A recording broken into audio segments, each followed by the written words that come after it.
Hello, students. Welcome to the YouTube channel of ZA Academy. This is your mentor, Abdul Ahad, and today I am going to discuss with you people that how to prepare for your upcoming ninth entrance for AMU. Okay, so talking about the academy, this is our YouTube channel. You can subscribe the channel. This is our Instagram page, and this is the contact number. You can either call on it or simply just WhatsApp us. Okay तो बिना किसी देर के बच्चों शुरू करते हैं हम लोग जो आज बात करने जा रहे हैं कि किस तरीके से आपको अपने एमयू के नाइन्थ एंट्रेंस की जो है वो तैयारी करनी है। आज की इस वीडियो में हम लोग बात करेंगे कि क्या सिलेबस है, क्या एलिजिबिलिटी क्राइटेरियाज हैं, क्या सारी एज लिमिट होनी है, क्वालिफिकेशंस आपकी क्या होनी चाहिए, कौन कौन से सब्जेक्ट्स हैं, कितने कितना वेटेज रखते हैं सारे सब्जेक्ट्स, ये सारी की सारी चीजें हम लोग आज की इस वीडियो में बात करने वाले हैं। Okay, so let's start this. Okay, तो सबसे पहले मैं बात करूं जेडे एकेडमी की। मैं सबसे पहले वेलकम करता हूं आप सभी का जेडे एकेडमी में।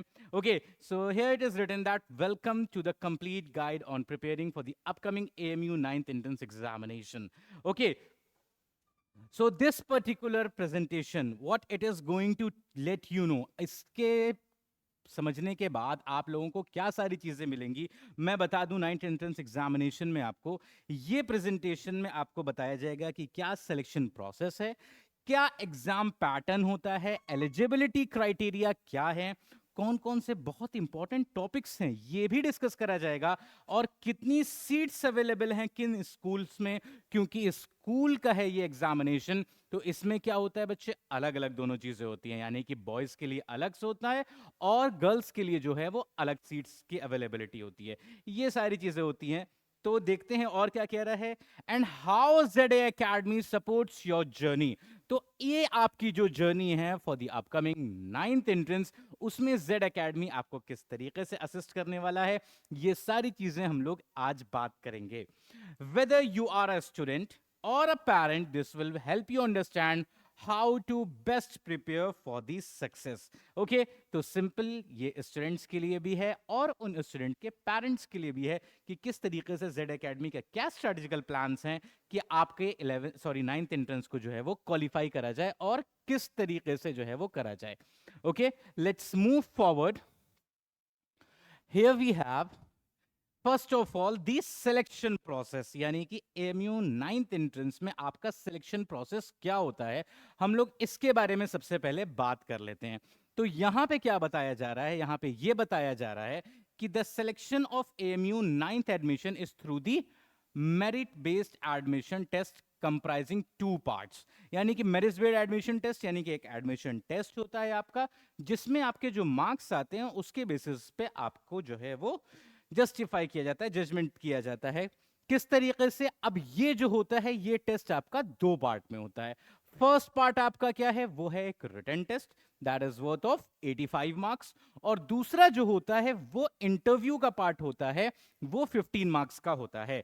जब आप ये फर्स्ट पार्ट जो है ये क्वालिफाई कर जाते हैं 85 मार्क्स का, देन एक लिस्ट एएमयू जो है वो रिलीज करता है, जिसमें वो लोग जो कि फर्स्ट पार्ट को क्वालिफाई कर चुके हैं उसमें क्या होता है, उनके लिस्ट में नाम होता है, यानी कि रोल नंबर अवेलेबल होते हैं कि now you are being called for the next round, that is interview. और वो इंटरव्यू कितने का होता है बेटा, 15 मार्क्स का होता है। अच्छा, इसी के साथ साथ एएमयू एक इंपॉर्टेंट नोटिस भी देता है। क्या कह रहे हैं कि only candidates who clear the written test, जो written test qualify for the interview, जो रिटन टेस्ट को क्वालिफाई कर लेंगे वही इंटरव्यू के लिए एलिजिबल होते हैं। ओके, आगे क्या कह रहा है, the minimum of 40% marks in the interview is mandatory for eligibility. अगर आप ये कहें ना बच्चे, अगर आप ये सोचें, कुछ लोग इस तरीके से भी कहते हैं कि हमारे टीचर ने ऐसा बताया कि रिटन टेस्ट बहुत अच्छा, अगर इंटरव्यू में कुछ भी नहीं है तो चल जाएगा। ऐसा नहीं है, रिटन को भी आपको अच्छा करना है और ये इंटरव्यू भी आपको अच्छा देना है। एटलीस्ट 40% मार्क्स आपको इंटरव्यू में भी लेकर के आने हैं। Okay, so that is a mandatory step कि 40% मार्क्स आपको लाने ही लाने हैं हर हाल में इंटरव्यू में।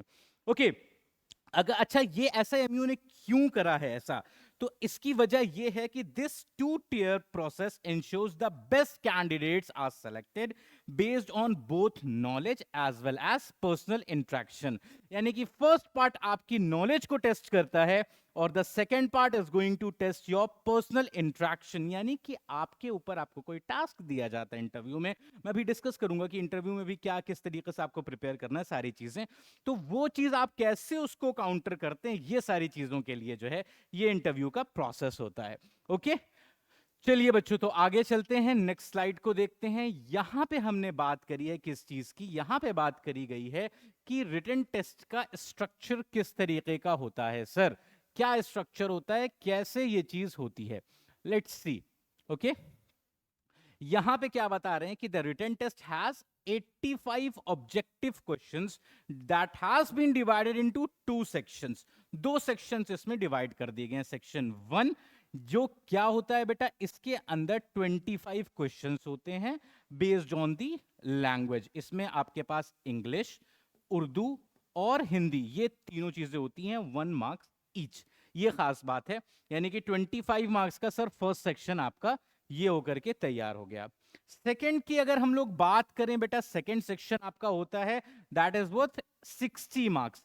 इसमें कितने होंगे आपके पास, 60 एमसीक्यूज होंगे, that is going to cover various subjects like mathematics जिसके आपके पास 25 मार्क्स होंगे, साइंस के भी आपके पास 25 मार्क्स होंगे, as well as social science के पास आपके 10 मार्क्स होते हैं।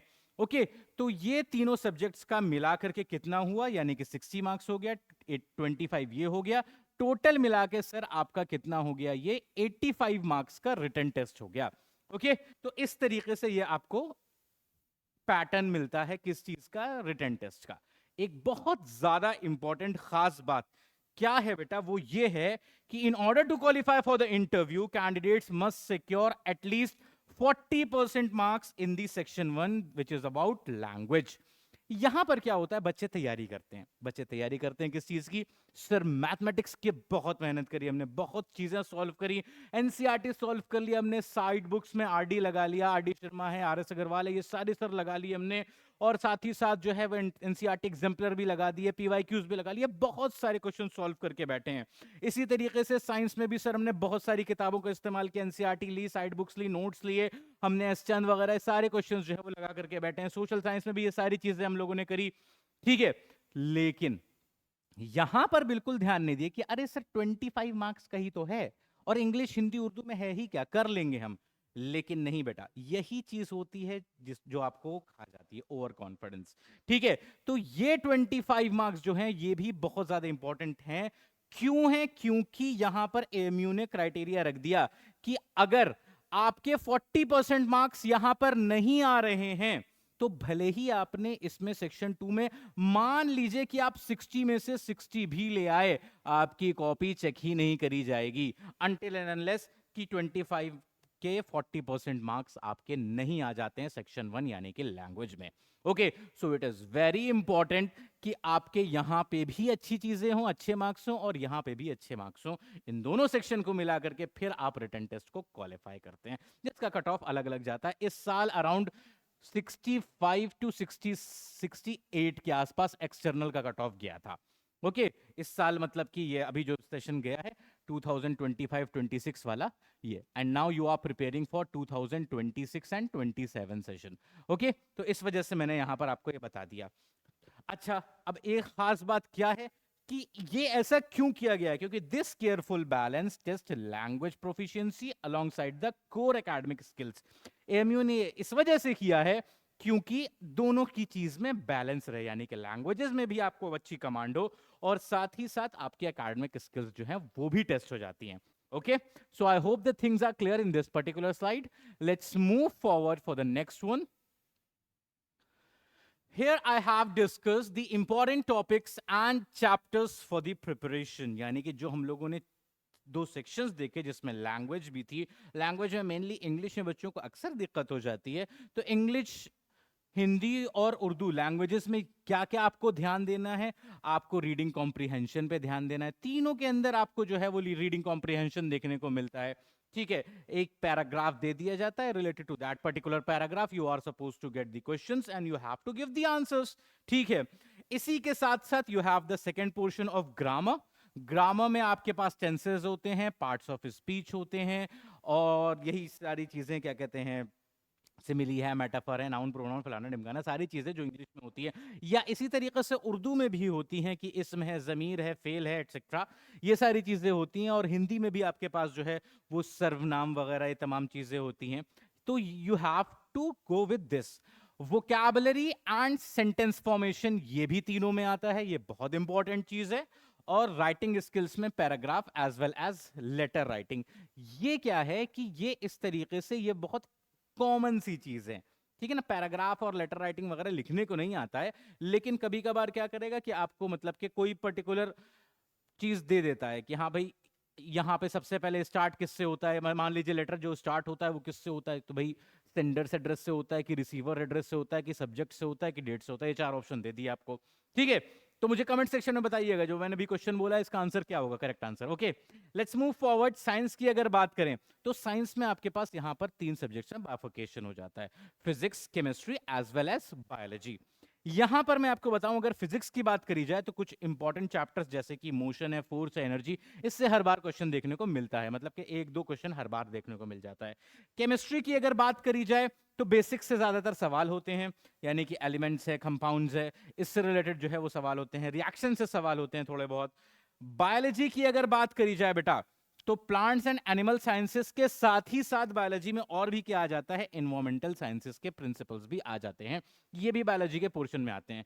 ये किस तरीके से, ये मैं आपको बताऊंगा। लास्ट ईयर का पेपर जो आया था, लास्ट ईयर का भी जो पेपर आया था उसमें 25 मार्क्स जो थे वो टोटल साइंस के मार्क्स थे, और इसमें 25 मार्क्स में से बेटा 15 मार्क्स के क्वेश्चंस जो थे दैट आर फ्रॉम बायोलॉजी,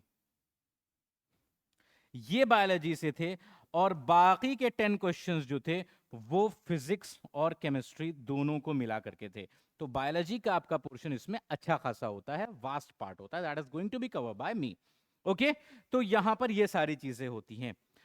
आगे बढ़ते हैं, मैथमेटिक्स की अगर बात करते हैं तो इसका वेटेज क्या है, हम लोगों ने अभी देखा सर कि 25 मार्क्स का वेटेज इसका भी था, लैंग्वेजेस का भी 25 मार्क्स का वेटेज था।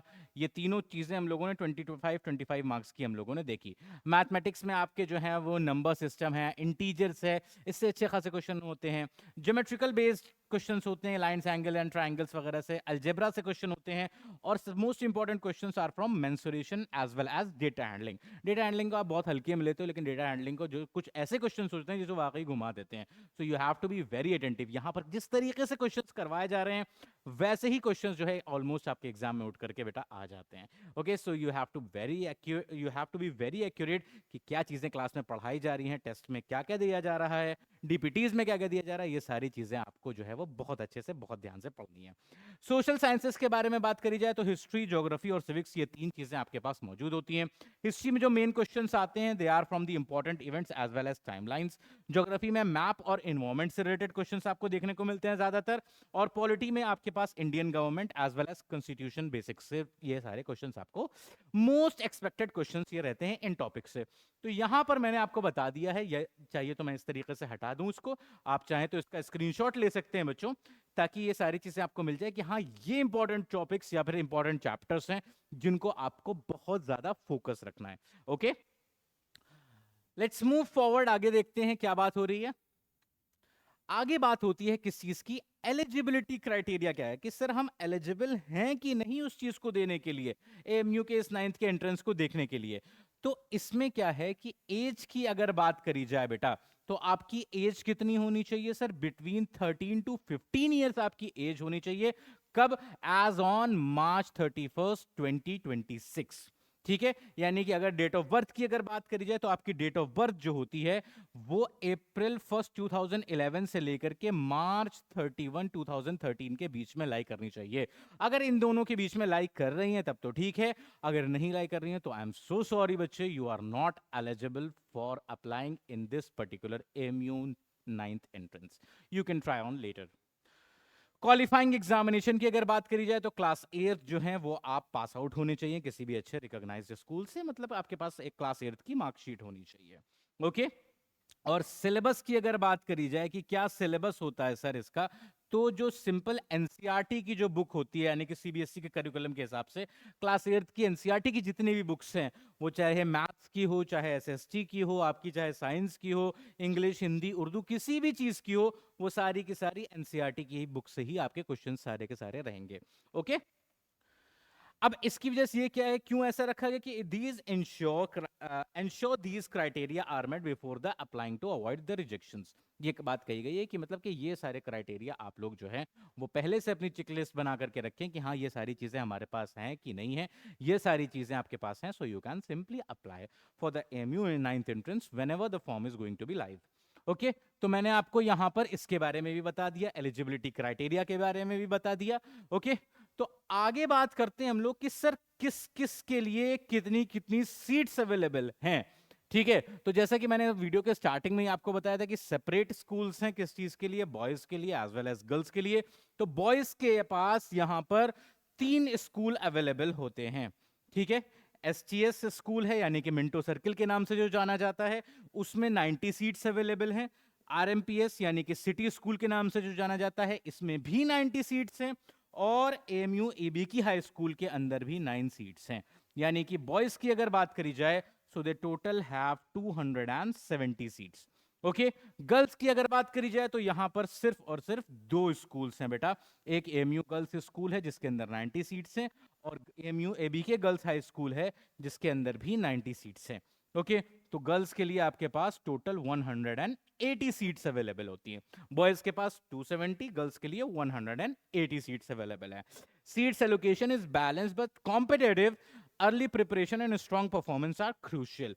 यही इंपॉर्टेंट चीज है, early preparation as well as strong performance. यानी कि जब प्रिपरेशन आप करते हैं, अगर आप स्टार्टिंग से उसी की मेहनत कर रहे हैं, तो जाहिर सी बात है आपके पास एक लंबे अरसे का जो है वो एक्सपीरियंस होगा, आप समझ जाओगे कि हाँ भाई प्रिपरेशन बहुत अच्छे से कर रही है, किस तरीके से कर रही है आपने, कितने टेस्ट दिए हैं आपने, कितने मॉक्स दिए हैं, सारी चीजें आपकी तैयारी होंगी। और साथ ही साथ क्या होगा, एक स्ट्रॉन्ग परफॉर्मेंस भी देना आपको वहां पर पड़ेगा। ऐसा नहीं कि वहां पर पहुंचे, वहां पर पहुंचने के बाद घबरा गए। इसी वजह से हम क्या करते हैं, हम यहां पर अपने बच्चों को बैठा करके टेस्ट दिलवाते हैं, और इवन एक एग्जाम से पहले जो है 1-2 टेस्ट हम लोग बाहर के सेंटर्स पे भी करवाते हैं, सो दैट कि बच्चों का वो डर निकल जाए, वो हेजिटेशन निकल जाए कि हाँ भाई वो घबराए नहीं कि वहां जाकर के जब इतने लोग उनको देखेंगे तो क्या होगा, इस तरीके से नई जगह जाकर के। तो आपको परेशान होने की कोई जरूरत नहीं है, because Z A Academy is always there with you. ठीक है बच्चे, आगे नेक्स्ट बात करें हम लोग अगर, तो ये है क्या चीज, यहां पर मैंने बताया है आप लोगों को कि जेडे एकेडमी क्या क्या आपको प्रोवाइड कर रहा है, the services that has been provided to you for AMU preparations. Okay, तो ये क्या कर रहे हैं, ये आपको Z A Academy they are going to provide you comprehensive coaching as well as resources in order to maximise your entrance exam success. क्या strategies हैं, सबसे पहली स्ट्रैटेजी वो क्या है, वो है पीवाईक्यूज, कि प्रीवाईक्यूज जो है वो सॉल्व करवाए जाते हैं। Detail solving of pass paper for exam pattern familiarity strategy. ठीक है ना, तो सर ये पीवाईक्यूज तो सब लोग ही सॉल्व करवाते हैं, इसीलिए करवा रहे हैं क्योंकि बहुत इंपॉर्टेंट है पीवाईक्यूज। यानी कि उससे आपको क्या पता चल जा रहा है कि क्या क्राइटेरिया है, किस तरीके से पेपर बन करके आता है, क्या उसका फॉर्मेट होता है, ये सारी चीजें आपको कैसे पता चलेंगी, ये सारी चीजें आपको पता चलेंगी पीवाईक्यू सॉल्व करके। साथ ही साथ जेड एकेडमी और क्या करवा रहा है सर, डीपीपीज, डब्ल्यूपीपीज, एमपीपीज, यानी कि डेली प्रैक्टिस पेपर्स आपके पास मिलते हैं। डेली प्रैक्टिस पेपर्स मतलब कि फॉर एग्जांपल टीचर ने कोई भी टॉपिक पढ़ाया, उस टॉपिक से रिलेटेड आपको क्या करा जाएगा, फॉर एग्जांपल लेट्स से कि 1 आवर का आपका लेक्चर है, 50 मिनट्स आपके टीचर आपको पढ़ाते हैं, बाकी के 5 मिनट आपको दे दिए जाएंगे। If you have any doubt you can clear it out, अगर हैं तो आपने क्लियर किया, अगर नहीं है तो कोई बात नहीं। अगले 5 मिनट में क्या होगा, आपको एक पेपर दे दिया जाएगा जिसमें 8 से 10 क्वेश्चंस होंगे। वो क्वेश्चंस आपको उसी टाइम सॉल्व करके सबमिट करने होते हैं। ठीक है, उसमें जो डाउट्स वगैरह आए वो आपने नेक्स्ट क्लास में जो है वो टीचर से क्लियर कर लिया। ओके, डब्ल्यूपीपीएस की अगर बात करी जाए, यानी कि वीकली प्रैक्टिस पेपर्स जो होते हैं, यानी कि पूरे हफ्ते में जितना पोर्शन आपका कवर हो गया बच्चों, उस पूरे हफ्ते का एक पर्टिकुलर टेस्ट बनता है, उसके रिगार्डिंग आपका जो है वो परफॉर्मेंस एनालाइज किया जाता है और वो आपके साथ और आपके पेरेंट्स के साथ जो है वो शेयर किया जाता है, ये डिस्कस किया जाता है। देन वी हैव एमपीपीज, यानी कि मंथली टेस्ट जो होता है आपका, ठीक है, क्योंकि हमारे पास बाई मंथली जो है वो पीटीएम भी होती है, यानी कि पेरेंट टीचर्स कोलैबोरेशन भी होता है, पेरेंट्स टीचर कॉन्फ्रेंस कह सकते हैं आप। पेरेंट्स और टीचर्स आपस में डिस्कस करते हैं कि किस तरीके से आपका परफॉर्मेंस चल रहा है।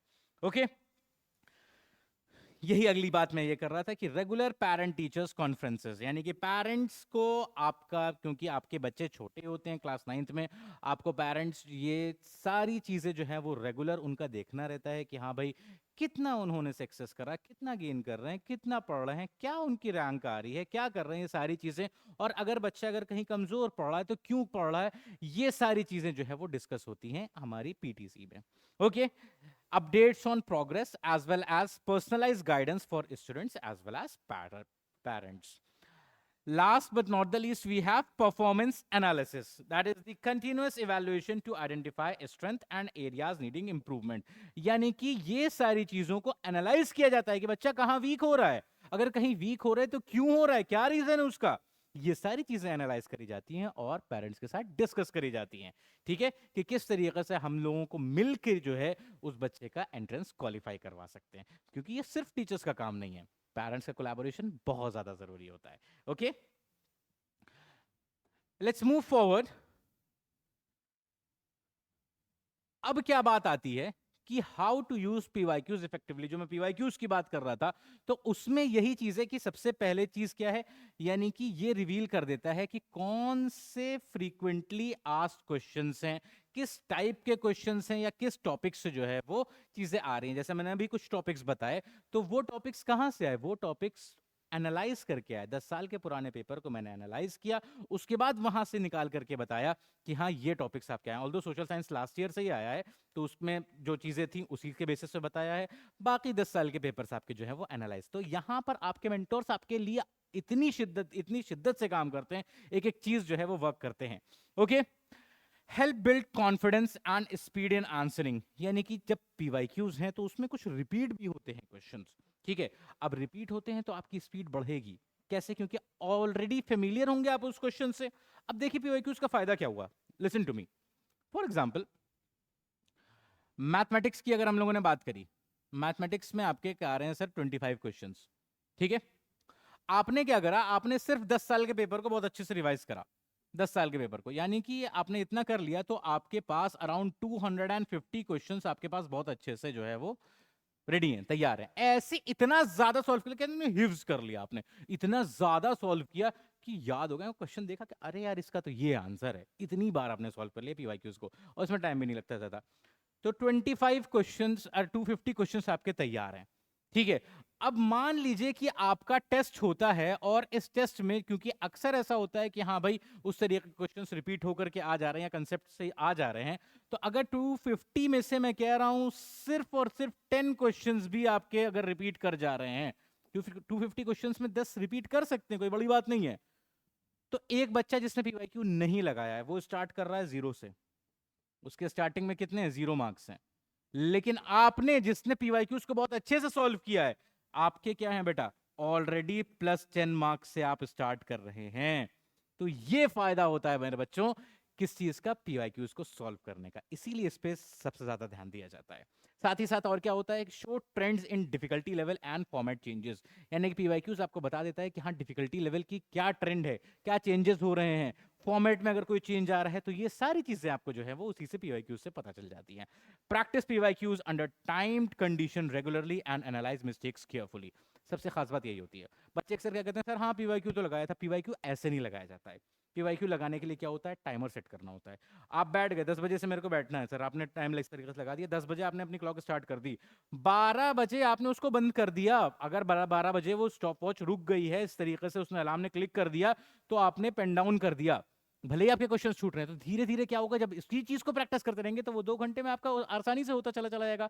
और क्या हो जाएगा, बार बार जो गलतियां आ रही हैं उसको आप इंप्रूव करते जा रहे हैं, तो एक टाइम ऐसा आएगा जिसमें आप सारे के सारे क्वेश्चंस भी लगा लोगे और कोई गलती भी नहीं होगी, और विद इन कंप्लीट टाइम भी लगा लोगे। Okay, so that these are the strategies in order to qualify the entrance.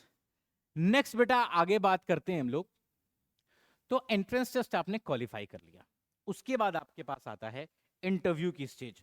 तो इंटरव्यू स्टेज की अगर बात करें तो after clearing the written test candidates face the interview worth 15 marks. ठीक है, 15 मार्क्स का आपका इंटरव्यू होता है। मेन पॉइंट्स की अगर इसके बारे में बात करें तो यहां पर क्या करा जाता है, clear communication skills and confidence. आपसे ये नहीं पूछेगा कि हमको पाइथागोरस थ्योरम बताओ, कि हमको मिड पॉइंट थ्योरम बताओ, या फिर मेंडल के लॉ समझाओ। ऐसी सारी चीजें नहीं पूछी जा रही हैं आपसे, क्या आपके बारे में पूछेगा, वो आपका कॉन्फिडेंस चेक करेगा, वो दैट्स इट। इतना ही पूछा जाता है कि कितना कॉन्फिडेंटली, कुछ भी पूछा जा रहा है। One of my student said कि हाँ सर, उन्होंने मुझसे पूछा, मेरे बारे में पूछा, मेरी हॉबी पूछी, तो मैंने कह दिया सर मैं टीवी देखती हूँ।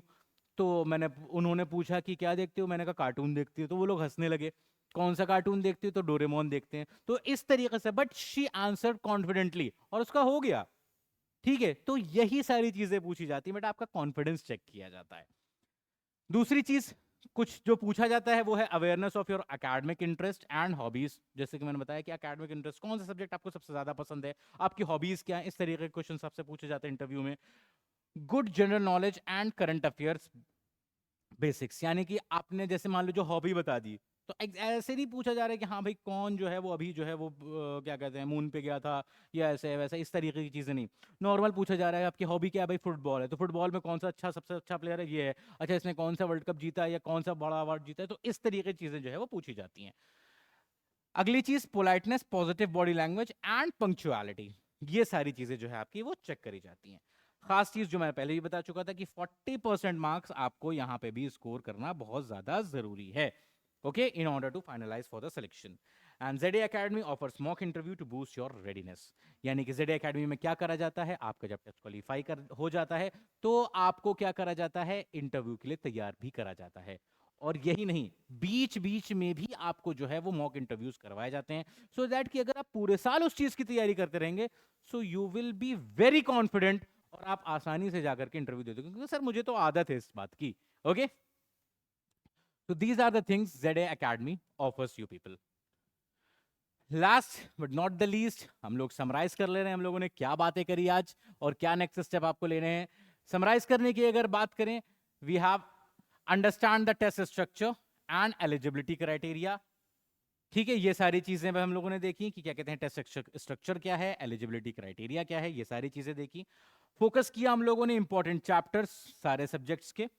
हम लोगों ने PYQs के इंपॉर्टेंट देखे, रेगुलर असेसमेंट ZA Academy के साथ किस तरीके से आपको करना है, ये सारी चीजों के बारे में बात करी। Prepare confidently for the interview stage, और इंटरव्यू के लिए कैसे आपको तैयार रखना है अपने आप को, कैसे कॉन्फिडेंटली इंटरव्यू देना है, ये सारी चीजें भी हम लोगों ने बात करी आज। Okay, so start your preparation early, maintain discipline and use ZA Academy's expert support for the best result. Good luck to all the aspirants and the family members.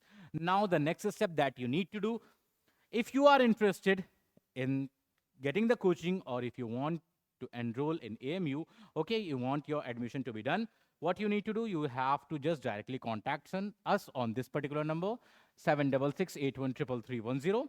This is our Instagram page, you can follow us there. छोटी छोटी reels, ये सारी video के links, वो सारी चीजें आपको वहां पे भी मिल जाती हैं।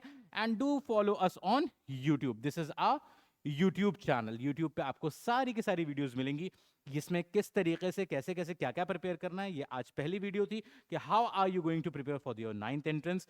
अब इसके बाद जो वीडियोस आएंगी वो आपके 9th एंट्रेंस के सब्जेक्ट वाइज वीडियोस आएंगी, कि हाँ मैथमेटिक्स में क्या क्या चीजें पढ़नी है, बायो में क्या पढ़ना है, फिजिक्स में क्या पढ़ना है, केमिस्ट्री में क्या पढ़ना है, ये सारी चीजें आपके पास आएंगी। और उसके बाद चैप्टर 1 से आपको पढ़ाना भी शुरू कर दिया जाएगा। ये सारी की सारी चीजें आपको यूट्यूब पे मिलेंगी बच्चों, so do follow us on YouTube. Thank you so much, I hope, I wish you all the best for your entrance examination. Allah Hafiz. Thank you so much.